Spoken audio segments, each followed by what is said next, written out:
Hi guys, welcome to my video. For today's video mga katimars ay magluluto tayo ng fish it's kabitsi mga katimars. For today's video, ayan, sobrang sarap nito mga katimars.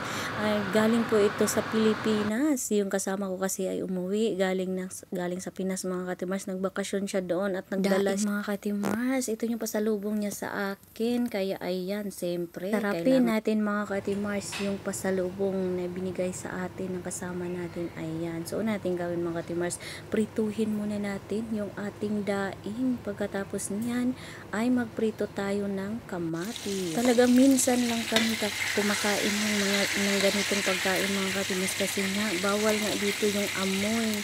Kaya lang itong amo namin ay sobrang bait, kaya pinayagan kami magluto ng ganitong pagkain. At ayan mga katimars, prituhin natin lahat at pagkatapos niyan ay ilagay natin sa gilid at magprito tayo ng mga sibuyas at saka kamatis mga katimars. Ang sunod natin gawin mga katimars ay magkuha tayo ulit ng lutuan. Pagkatapos ay una natin lutuin ang ating sibuyas at pagkatapos lagyan natin ng madaming kamatis. Ayan. Kailangan maraming fruit sa mga katimars para mas lalong masarap yung ating iskabitsi. Ayan, maglagay din tayo ng mga seasoning. Ang Arabic seasoning yung ginamit ko mga katimars kasi sa Pinas. Masarap yun sa Pinas mga katimars. Pagkatapos niyan, lagyan po natin ng ketchup. Optional lang din po ang ketchup mga katimars. Pwede din po natin lagyan ng tomato paste at lagyan natin ng brown sugar. Ayan. Pagkatapos niyan mga katimars ay ilagay na natin ang ating pinaritong daing. Ayan.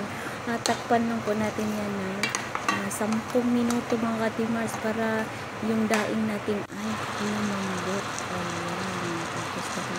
At syempre mga katimars, huwag nating kalimutan ang ating green onion or sa Pilipinas mga katimars, pangalan nito sa Bisaya ay sibuyas dahon. Ayan, sobrang ganda, sobrang sarap at yung mga katimars, bawal muna mag-diet. Ay, nagluto mi kabitsi. Kabitsin bulad. Yo, thank you kaayo sa akong kauban. Nagbaon siya kuan bulad. Na ay pikas. Napa? Kabitsi dayon, no. Napay dayok. Nagkakaunod yung dayok. But guys, mga unta guys. Oh, yeah. Hi. Wala mo tanggil ka suka. Hi. Wala mo